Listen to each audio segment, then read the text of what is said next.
I just think it's so funny. Again, a church that spent so much time, hundreds of millions of dollars, getting away from the whole Mormon thing, and they're not even recognized as being Christian. Jesus was not an institution. He was a radical. Jesus was against institution. Christianity today is marketing. The Mormon church, a lot of the things that they have been doing and continue to do, frankly, is marketing. It's to appease and to appeal to a larger audience to attract more people to be part of its church. If it's the truth, the real truth, then great, let it come out. There's no reason to control the narrative. Let people decide for themselves. Whatever you believe, you should be able to sit with that and let people ask every single hard question, be able to get answers like, I don't know, but be okay with what's being proposed to you. And if you react to it or don't want to deal with it, that is something for you to look at. I would argue that your testimony is not as solid as you might think it is. Why does asking questions make me anti?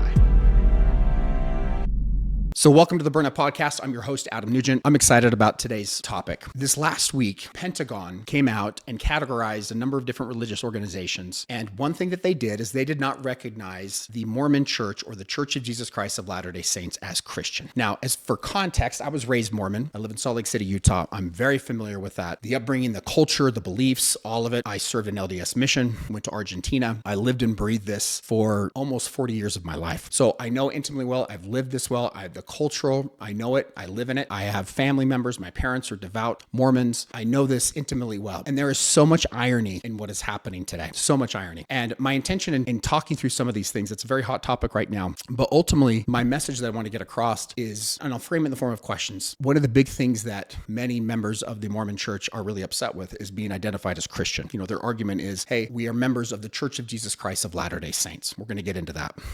Jesus is in our name. We are Christian. And we've got this world today that have people that have all these different beliefs as far as even who Jesus was, what is Christianity? And my point in addressing all this is, why does it even matter? Why does it even matter? If you believe in Jesus, whatever your religious affiliation is, and someone tells you that you're not Christian, okay, why do you care? Who gets to decide if you're Christian or who's not? Guess what? You. So what I'm seeing happen, and I've seen this, and we see it more with religion more than anything else, is how much it affects our identity. And many times I talk on this podcast and on my social platforms that anytime we have a reaction to something, that reaction, that when we do react, it's because when somebody says something that doesn't sit well with us, and if we have a reaction to it, there is something that we are connecting with. There's something that there might be an insecurity or we're not totally grounded in it. Because if you truly are fully grounded in your beliefs and whatever it happens to be, and today we're going to be talking about religion, and I'm going to be using the Mormon religion as a backdrop and thesis because that's what it has to deal with. But this would apply in any other part of your life. And again, if you have a reaction, there is something there that you need to look at. The reaction is yours, no matter what. And so in setting the stage, again, this podcast is not anti-Mormon. This is not anything directed at anything negative towards any particular member or the belief system.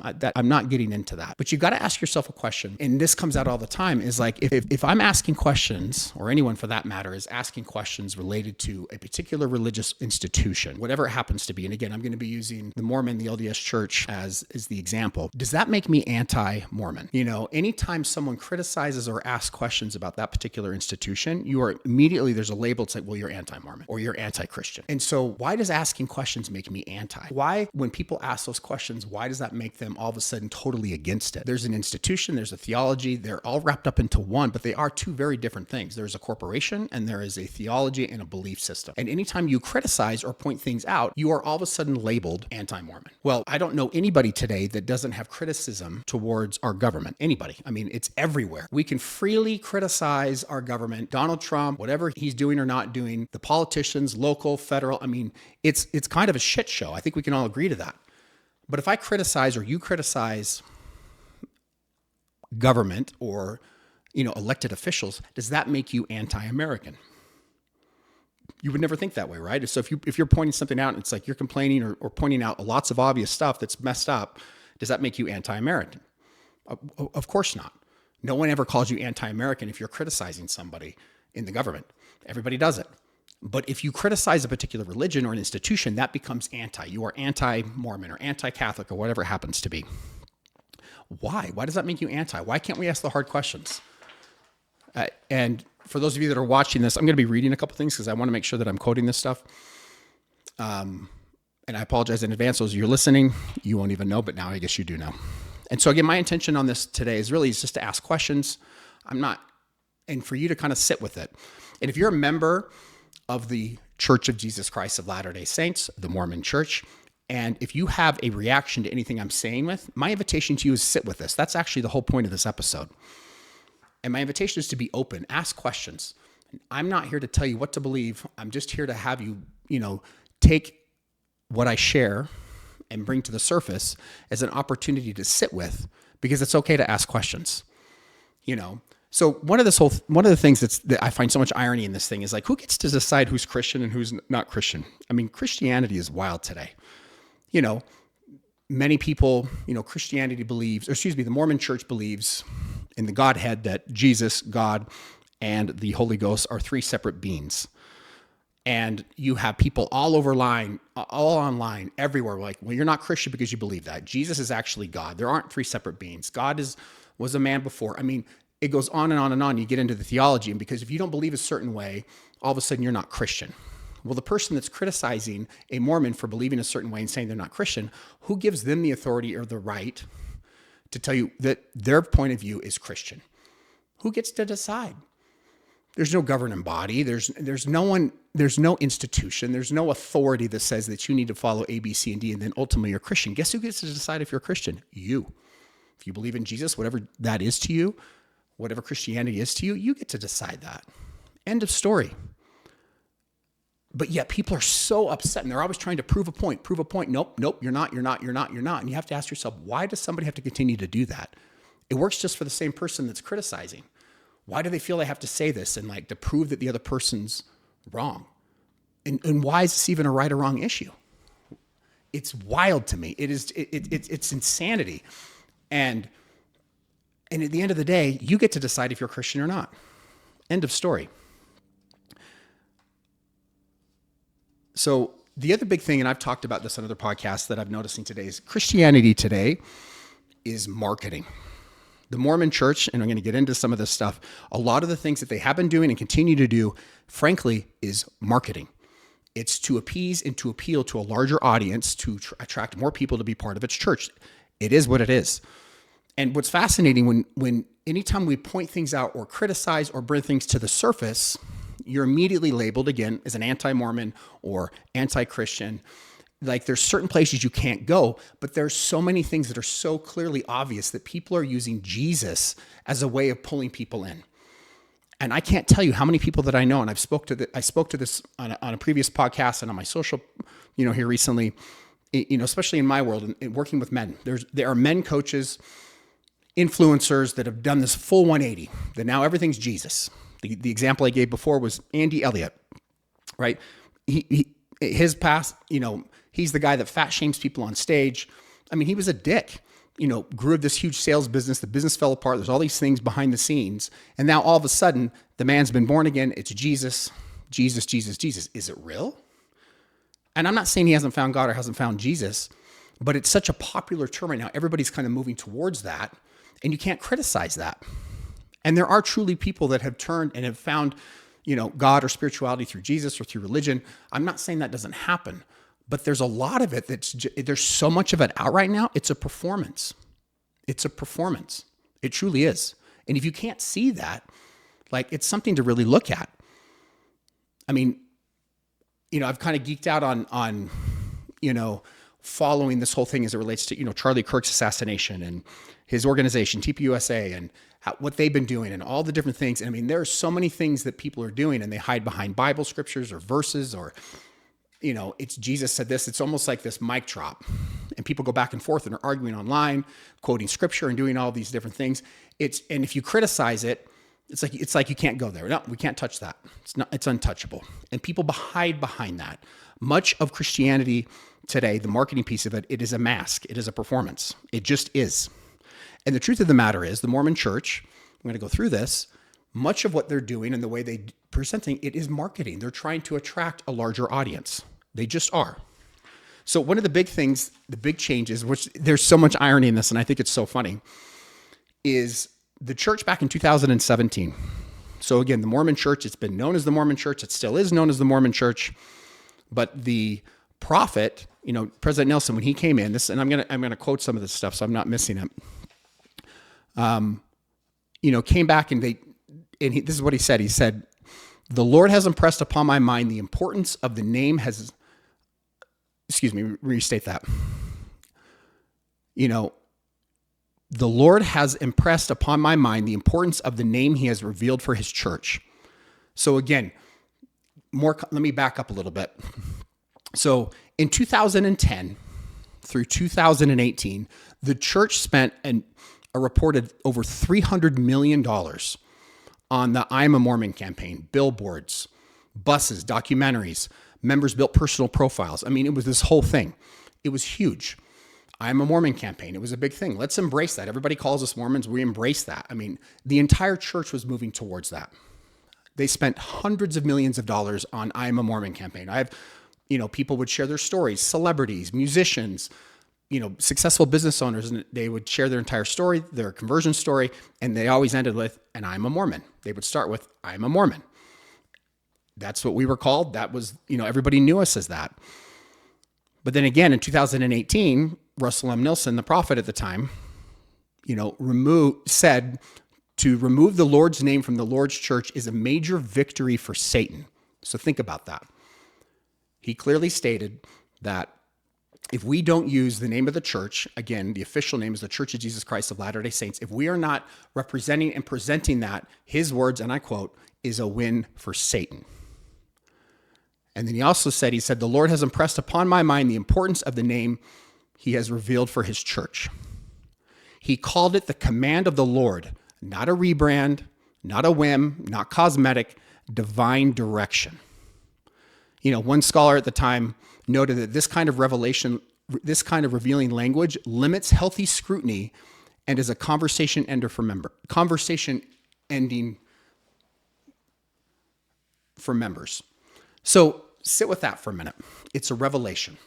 So you're saying, again, ask yourself a question. The church just spent $300 million on I'm the Mormon campaign. And then all of a sudden, the revelation was given that is using the name Mormon is a win for Satan.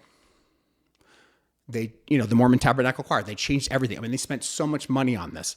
And since 2018, they've impressed upon the members of the church that it's like, no, you're not a Mormon. You are a member of the Church of Jesus Christ of Latter-day Saints. And it's wild that many of us that grew up in the Mormon church or the LDS church that are no longer affiliate with it will say, I'm a Mormon, or you Mormons. And I can't tell you how many times I see people, it's like, I am not a Mormon. I am a member of the Church of Jesus Christ of Latter-day Saints.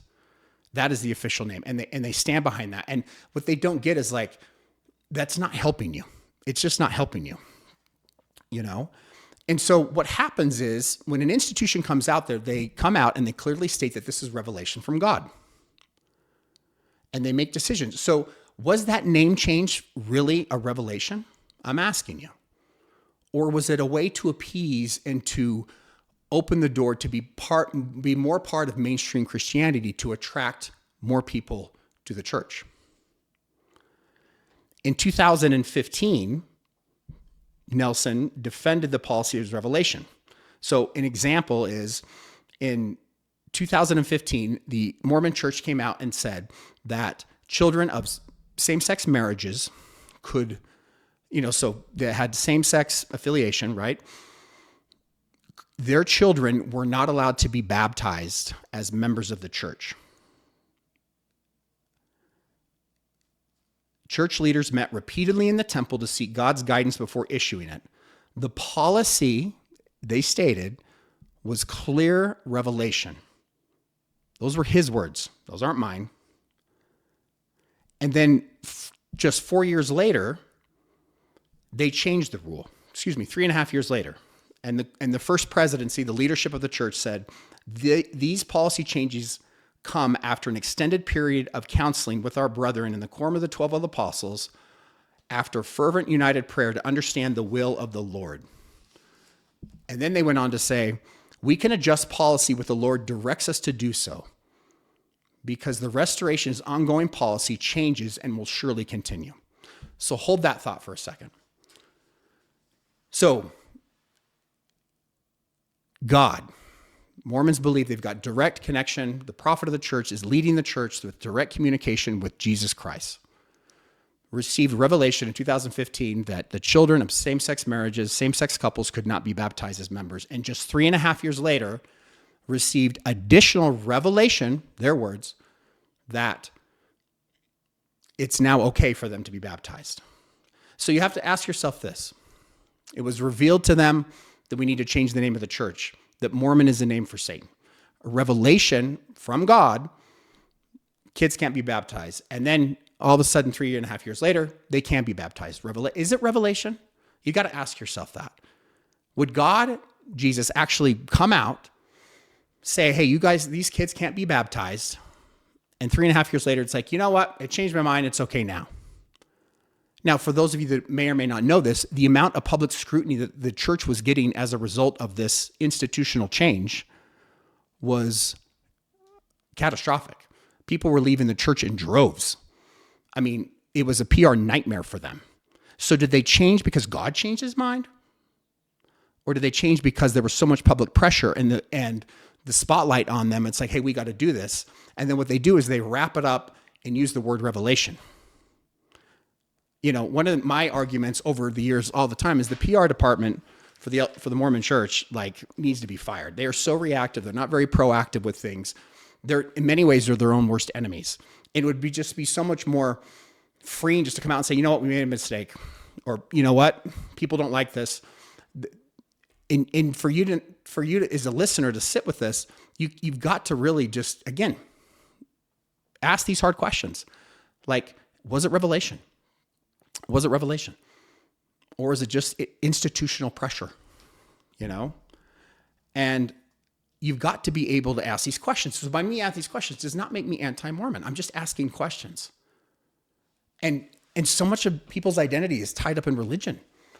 So much of it's tied up in religion. And again, if you happen to be a active faith following member of the Church of Jesus Christ of Latter-day Saints, aka Mormon, you know, are you Mormon or you just believe in that? It's part of who you are. And anytime we have a reaction to something, I'm coming back to that, like there's something to sit with. If you care what other people think, then you're not totally fully solid in what you believe. And maybe someone's asking questions or pointing a finger that maybe that's actually something to look at. Maybe there is something there. If you're having a reaction there, then maybe there is actually something that you have a question with or you have a problem with. You know, the church actually reinforces this through, and there's many quotes from leaders and apostles that have said this, that, you know, that the gospel of the Mormon church is perfect. I've heard this, I can't tell you how many times, but it's led by imperfect people.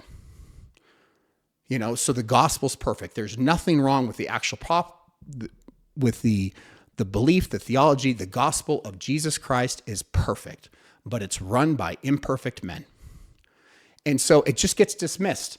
So we can't, you can't question it, because if you question, it's like, well, of course there's issues. It's run by imperfect men. But do you see the irony in that? Do you see the hypocrisy in that?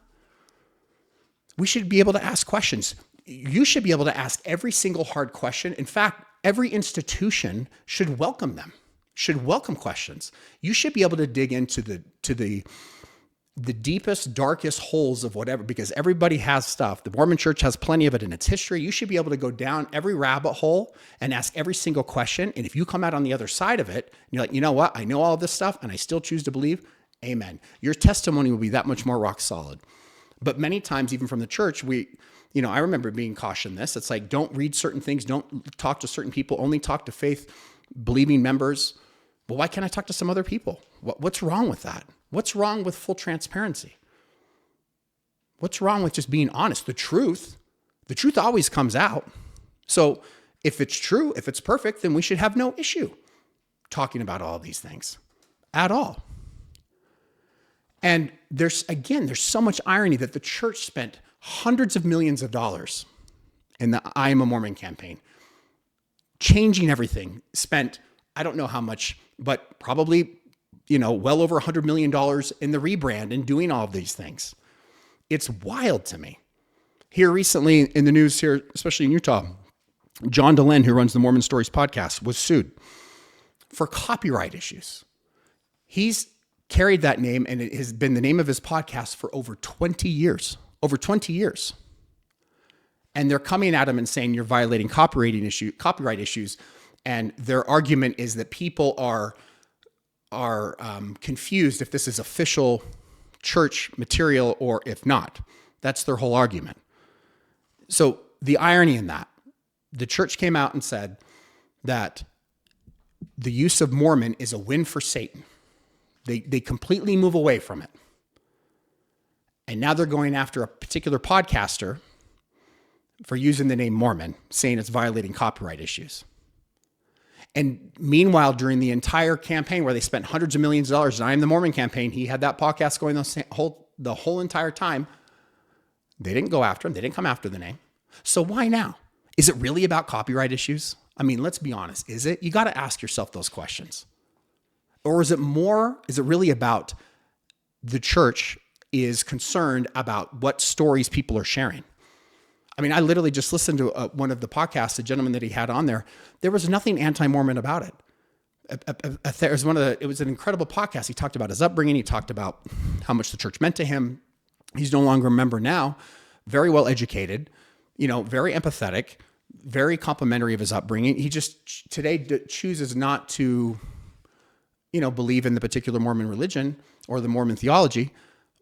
And there was nothing anti about it. I mean, this is the kind of stuff he's sharing. And yes, does he have people that are anti on it? Of course. Are there people that are against it? For sure. But again, ask yourself this. Is this really about copyright? Is it really? I mean, sometimes the writing's on the wall. And many times, guys, the truth's right in front of us. It's just hard for us to see. It's just hard for us to see. And again, it comes back to the identity thing. Like, if we're having a reaction to something, there's something internally that we're not sitting well with. And many times, right, we don't want to see what we don't want to see. It's like, I don't want to know that. I don't want to know that. Well, why don't you want to know that? Wouldn't you want to know the truth? What if everything you believe in a particular way is actually not the truth? Would you want to know? Would you truly want to know? Because again, the truth hurts. It can hurt. When I left the church, I didn't go through necessarily a real deconstruction process personally. I know a lot of people when they left, I mean, their worth, their identity, everything was tied up into it, and all of a sudden the deconstruction of what that is and their belief system changes. I mean, it can be very painful for a lot of people. And it's fascinating when people are sharing their stories, active members of the church, they'll just gaslight their experiences. They'll be like, well, it's because you weren't worthy, or you didn't have the temperament, or you didn't have the ability to keep all the commandments or follow the rule. I mean, people dismiss things all the time. Like, you don't know. You don't really know. There's way too many absolutes. We put way too many people into groups when reality is every person's situation is individually different. Everybody has their own unique experiences, and let them have that experience. They can disagree with you, and that doesn't mean anything about you or them. Let them have their experience. Let them share. You get to share your experience. Let them share theirs. And if you guys don't see things the same way, that's fine. But again, when we have reactions or we get triggered by other people, especially when someone's questioning our religious beliefs, that has nothing to do with the other person. That has everything to do with you. And if I'm triggered by something that somebody says, oh baby, that's on me. That's 100% on me. And again, so much of the irony around this whole thing here recently with the Pentagon, I want to bring it back to that. So do you know, I don't know if you know this, so of all the Christian faiths, the Mormons is the largest, let me make sure I'm quoting this right, but of all Christian faiths, the Mormons as a percentage vote more Republican than any other religious affiliation. Trump got 66% of the Mormon vote. So think about that. The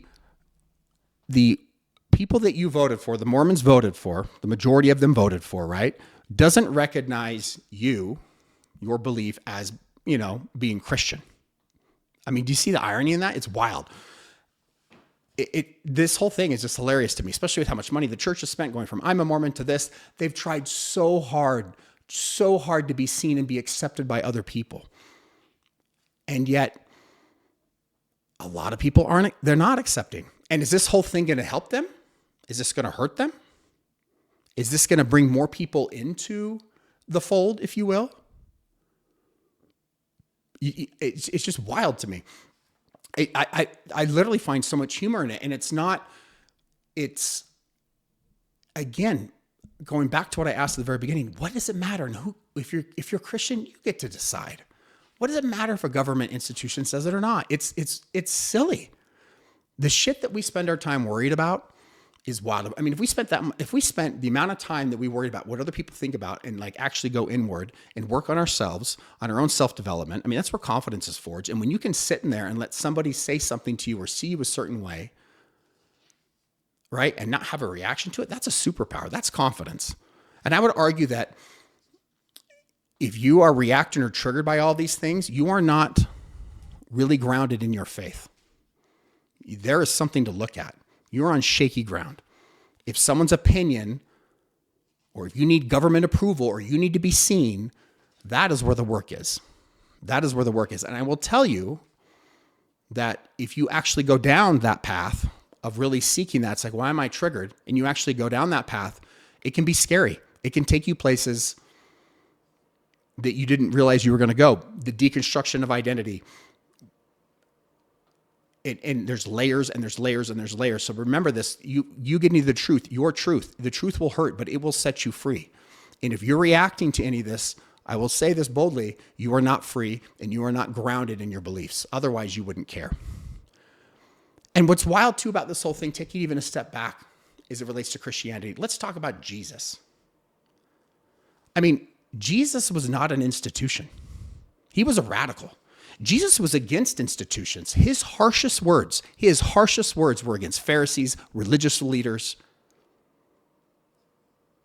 And yet, who's pushing what a Christian happens to be? They're institutions, they're pastors, they're bishops, they're leaders, they're prophets. Everybody's telling you all these different things.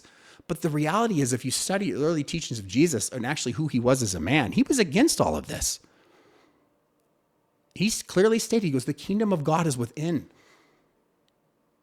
It's within each and every one of us. It's not outside of us. And he was one of the original Trojan horses. And the wild part is they killed him for it. And then they built institutions around his name.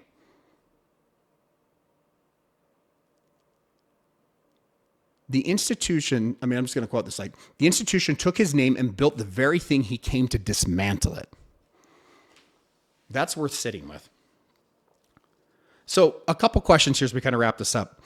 If criticism of your religion triggers you, ask yourself why. And it's not about being right or wrong. Just ask yourself, get curious. Like, why am I triggered? Why am I pissed? You know, I've given this example many times, you know, just personally, and I'll use it for something outside of religion to think about it.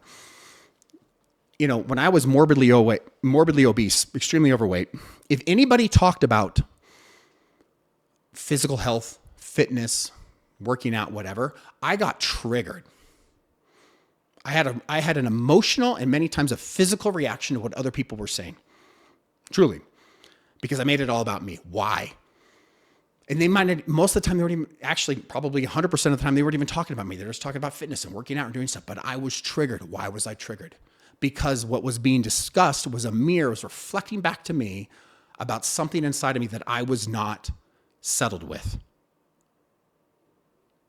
And as I continued, I remember, you know, as I went on my weight loss journey, I'll never forget this. I was up actually in Park City, Utah, and I had lost, I don't know, you know, I peaked out at over 350 pounds. So right now at this time, I'm probably around, I'd maybe lost 50, 60 pounds, feeling pretty good, like maybe a little bit more, I don't know. And I'm sitting there and I was at a bar with some friends and a guy walked in and he knew one of my trainers from Orange Theory that I worked out previously before, you know, and this guy was a dick, but you know, I talked about how I worked out with her or whatever, you know, he grabs like my love handle and he goes, well, it looks like you got a little bit more work to do. I mean, just a dick move. I didn't even know who this guy was. Triggered me, not only for him being an asshole, but the truth was like, I'd lost a lot of weight. I've come really far, but like I was emotionally triggered by it because I still had weight to lose. Now I'm in better shape than I've ever been in my entire life. And if someone came up to me today and called me fat or you're out of shape, it would go in one ear and out the other. I wouldn't even give it attention. I'd just be like, look at it. But if I was 5 or 10 pounds heavier right now, or 15 pounds heavier, I still wouldn't be fat, be bigger than I am now. But if someone said something, it might sting just a little bit. Just a little bit. Why? Because I'm connecting with it. I'm not in the same physical shape I am today, or something's off in me physically, so I'm having a reaction to it. And I use this example because it's something that we can all connect to. And sometimes when we even talk about religion, it just freaks us out. We can't talk about it. I don't want to go there. Yeah, I'll allow you to ask questions, but only to a point. And so you should be able, whatever you believe, you should be able to sit with that and let people ask every single hard question, be able to get answers like, I don't know, but be okay with what's being proposed to you. And if you react to it or don't want to deal with it, then that is something for you to look at. I would argue that your testimony is not as solid as you might think it is. Maybe what you truly believe what is true isn't necessarily true. And maybe it actually is true, but then maybe you need to go into the depths or the darkness or whatever you're avoiding to find the answer so you can actually get resolute, that somebody can say whatever they want to and you don't have a reaction to it. It's like, yep, I've been there. And this is the problem, is many people haven't done that.